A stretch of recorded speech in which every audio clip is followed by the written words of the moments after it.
भजन कैलक रात भर देवरा भजन कैलक होली में देवरा गम दिलक दू ताला के चढ़ी के रंग दिलक होली में देवरा गम दिलक दू ताला के चढ़ी के रंग दिलक।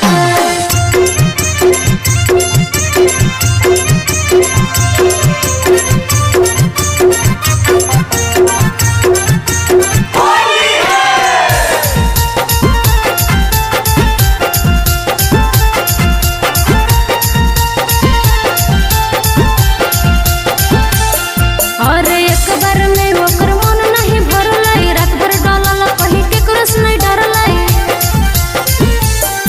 और एक बार में ओकर मन नहीं भरलाई रात भर डालल कहीं के क्रस नहीं डरलाई और तनको ना देवरा शरम कैलक तनको ना देवरा शरम कैलक